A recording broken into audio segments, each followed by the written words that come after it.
तो भगवान ने ऐसी सृष्टि क्यों बनाई जैसा जहाँ पर एक जीव दूसरे जीव को खाता है, जैसे कि शेर हिरन को खाता है। तो अगर हिरन को हम भी मारेंगे उसे उतना ही दर्द होगा जितना एक शेर जबड़े से मार के उसे खाता है। तो ऐसी सृष्टि क्यों बनाई? भगवान इतने दयालु हैं। अस्सलाम वालेकुम रहमतुल्लाहि व बरकातुहू। नाज़रीन, आज की वीडियो के अंदर आप देखेंगे कि हिंदू पंडित से एक हिंदू नौजवान ने सवाल किया कि ये भगवान का कैसा इंसाफ है कि अगर इंसान जो है जानवर को खाए तो जो है उसका गोश्त खाए तो ये गलत बात है, और अगर जो है जानवर का शिकार करके खाए तो ये जायज़ है। ये कैसा कानून और कैसा इंसाफ है? तो पंडित ने जो जवाब दिया वो भी आपको सुनवाएंगे, और डॉक्टर जाकिर नाइक से भी बेआईनी ही ऐसा सवाल किया गया। तो डॉक्टर जाकिर नाइक ने जो है बड़े अच्छे अंदाज से मुदल्लल गुफ्तगू की और इस मसले को जो है बड़े अच्छे तरीके से जो है एक्सप्लेन किया है। तो आपसे गुजारिश है कि वीडियो को आखिर तक देखिएगा। चलिए वीडियो शुरू करते हैं।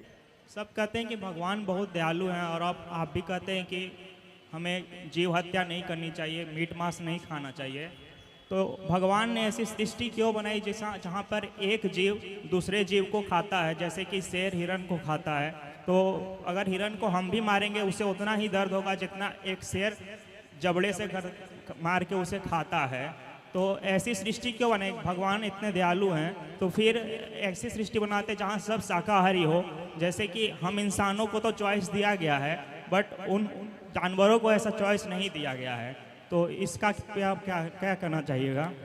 इसलिए वो जानवर हैं, हम इंसान हैं।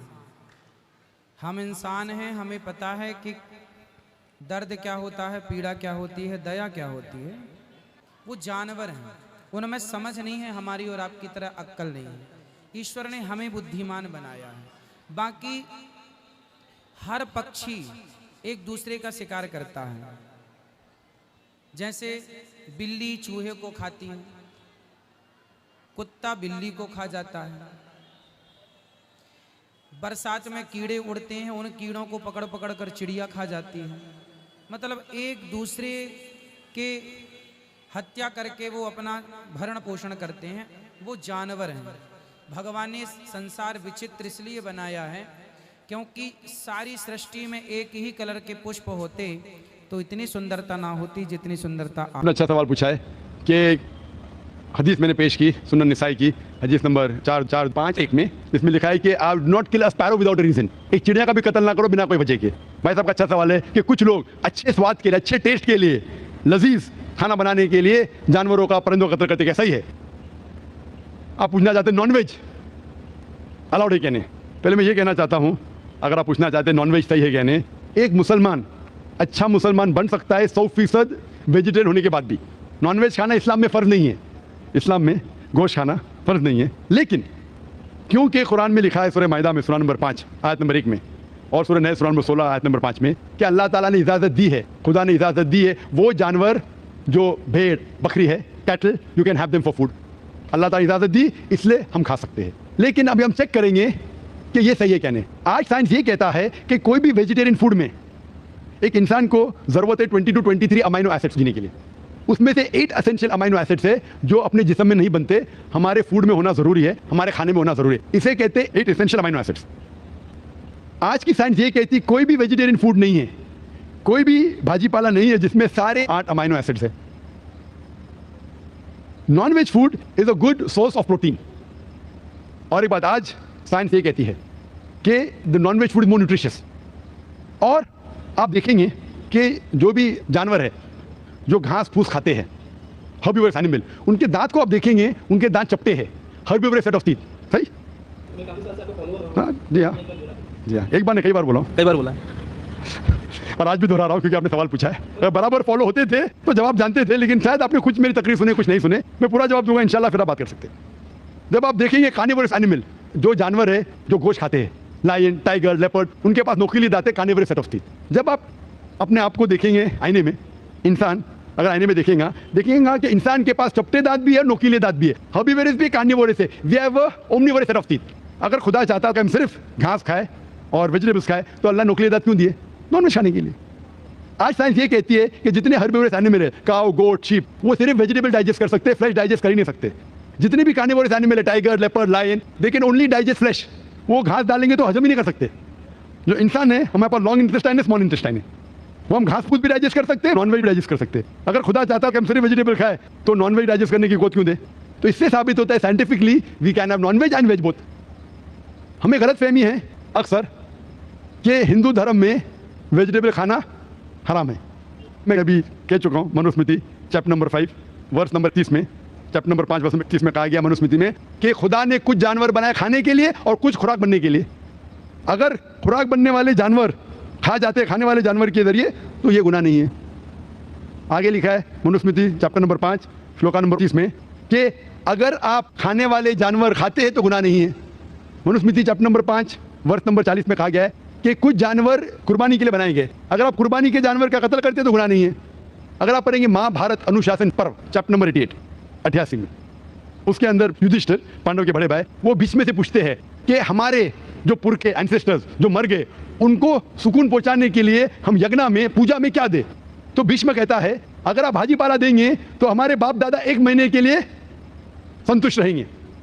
अगर आप मछली देंगे 2 महीना, अगर गोश्त देंगे 3 महीना, अगर आप रैबिट खरगोश देंगे 4 महीना, अगर बकरी देंगे तो 5 महीना, अगर आप सुअर देंगे 6 महीना, अगर आप परिंदे देंगे 7 महीना, अगर डियर देंगे हिरन 8 महीना। और ये पूरा मेन्यू है, लंबा मेन्यू है। अगर आप बफेलो देंगे बफेलो तो 11 महीना। अगर आप गाय ज़बह करेंगे 1 साल तक आपके दादा परदादा संतुष्ट रहेंगे। 1 साल। कौन कहता है? भीष्म युधिष्ठिर थे महाभारत में अनुशासन पर्व चैप्टर नंबर 88 में पूरा मेन्यू है।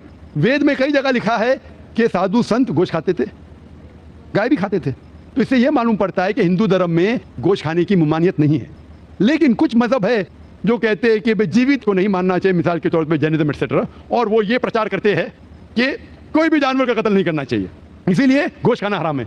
तो मैं कहता हूं अभी साइंस एडवांस हो चुकी है, हम जानते हैं कि पेड़ पौधे में भी जान है, वो भी जीवित है, तो आप पेड़ पौधा क्यों खाते हैं? नहीं, तो अभी लॉजिक चेंज हो गया। उनको पहले पता नहीं था ना, सैकड़ों साल पहले हमें क्या पता था पेड़ पौधे के अंदर भी जान है? वो लॉजिक उस टाइम सही थी, अभी साइंस बढ़ गई तो उनकी लॉजिक बदल गई। अभी कहते नहीं आखिर भाई पेड़ पौधे में जान नहीं चलेगा, लेकिन पेड़ पौधे को दर्द नहीं होता, जानवर को दर्द होता है। पेड़ पौधे जीवित है लेकिन दर्द नहीं होता, इसीलिए पेड़ पौधे खा सकते। आज की रिसर्च कहती है कि even the plants can feel pain, लेकिन वो जब चिल्लाते हैं हम इंसान उसे सुन नहीं सकते, क्योंकि इंसान सिर्फ 20 साइकिल और 20,000 साइकिल्स पर सेकंड के दरमियान में सुन सकते, उसके नीचे ऊपर नहीं सुन सकते। अमेरिका में एक फार्मर था जिसने ऐसा इक्विपमेंट बनाया, जब पेड़ को पौधे को पानी की जरूरत हो तो चिल्लाता था, वो कन्वर्ट होता था बिटवीन 20,000 सेकंड, उसे फौरन पता चलता पानी चाहिए, पानी देता था। अभी उनकी लॉजिक चेंज हो गई। आखिर भाई मानते हैं कि पेड़ पौधे में जान है, उन्हें दर्द का एहसास है, लेकिन पेड़ पौधे में 2 सेंसेस कम है, जानवर में 5 सेंसेस है, पेड़ में 3 सेंसेस है, इसीलिए पेड़ पौधे खाना जायज है। मिसाल के तौर पे आर्गुमेंट इस एक पे बात उसकी मान भी लूं, जो नहीं मानता हूं मैं, मान भी लूं, और अगर मैं तस्लीम भी करता हूं फॉर सेक ऑफ आर्गुमेंट कि अब पेड़ पौधे में 3 सेंस है, जानवर में 5 सेंस है, मैं आपसे पूछना चाहता हूं, अगर आपका भाई पैदा होता है गूंगा और बहरा, बोल नहीं सकता है, सुन नहीं सकता है, वो बड़ा होता है और एक आदमी उसका कत्ल करता है, आप जाके बोलेंगे जज को, मिलॉर्ड ये कातिल को जरा कम सजा देना क्योंकि मेरा भाई गूंगा था और बहरा था, आप ऐसा कहेंगे? आप कहेंगे जज कातिल को डबल पनिशमेंट दो, बेचारे ने गूंगे और बहरे को मारा, कहेंगे क्या नहीं? तो लॉजिक डजंट वांट 2 सेंसेस कम या 2 सेंसेस ज्यादा। कुरान में लिखा है वो चीज को खाओ जो आपके लिए हलाल है, जो चीज आपको खाने की इजाजत है वो खा सकते हैं, जो आपके लिए अच्छा है खा सकते हैं, बाकी हराम है। मुझे जाती तौर पे कोई गिला शिकवा नहीं, अगर कोई गैर मुसलमान गोश्त नहीं खाता मुझे कोई गिला शिकवा नहीं। अगर हिंदुस्तान में गैर मुसलमान सारे हिंदू गोश्त खाने लगेंगे तो गोश्त का भाव भी बढ़ जाएगा, तो मुझे कोई जाती तौर पे गिला शिकवा नहीं। लेकिन कोई अगर जबरदस्ती मुझे कहता है कि तुम हराम कर रहे, गुनाह कर रहे, तो मैं जवाब देता है, जाती तौर पे मुझे कोई। इसीलिए इस्लाम में लिखा है कि बिना वजह किसी का कत्ल मत करो। मिसाल के तौर पे आप अगर गोट बकरी को कत्ल कर रहे, ज़बा करते को बिस्मिल्लाह अल्लाह अकबर, अल्लाह के नाम से जो महान है, लेकिन अगर मैं शिकार के लिए शिकार करता हूं, निशानेबाजी के लिए, तो जानवर का कत्ल करना हराम है। लेकिन मैं खाने के लिए कत्ल करता हूं तो इजाजत है। निशानेबाजी के लिए मैं परिंदे को, पिजन को, कबूतर को मारता हूं, हराम है। आप समझे ना, खाली अपने शौक को पूरा करने के लिए। लेकिन जबान को अच्छा रखने के लिए, जीने के लिए, कुछ भी चले, जीने के लिए जायज है, चाहे पेड़ पौधा। अगर आप कहेंगे कोई भी जीवित चीज को नहीं मानना चाहिए, मैं आपके साथ हूं, लेकिन ये मुमकिन ही नहीं है। खाना छोड़ो, सांस लेना मुमकिन नहीं। मैंने कहा ना पहले, आप सांस खाना तो छोड़िए, आप खड़े नहीं रह सकते 10 मिनट तक के बिना कोई जीवित चीज को मार के। तो इस्लाम एक लॉजिकल मजहब है। ये सब चीजें जो आपकी दलील है ना, 200 साल पहले हो सकता है कि कोई वजन कैरी करते, आज साइंस आगे बढ़ चुका है। उस टाइम के लिए सही था, शायद आपकी कोई बात मान लेता था। आज साइंस एडवांस हो चुका और इस्लाम जो है पहले के लिए, अभी के लिए, ता क़यामत तक है। इसीलिए इस्लाम में अपने हाथ को खाली निशानेबाजी के लिए नहीं, लेकिन खाने के लिए किसी का कत्ल करते, जो खाने की चीज़ की इजाज़त है तो ये आपके लिए हलाल है, चाहे पेड़ पौधा हो, चाहे बकरी हो, चाहे कोई भी खाना हो। Hope the answer the question. नाज़रीन, उम्मीद है आपको वीडियो पसंद आई होगी। वीडियो पसंद आई हो तो हमारे चैनल को सब्सक्राइब कर लीजिएगा, वीडियो को लाइक और शेयर ज़रूर कर दीजिएगा और बेल आइकन को प्रेस कर लीजिएगा ताकि हर नए आने वाली वीडियो आपको बर वक्त मिल सके। नाज़रीन, हमारी इस वीडियो के साथ ताउन और आपका देखने के लिए जो है बहुत बहुत शुक्रिया। अल्लाह आप सबको जज़ाए खैर अता फरमाए।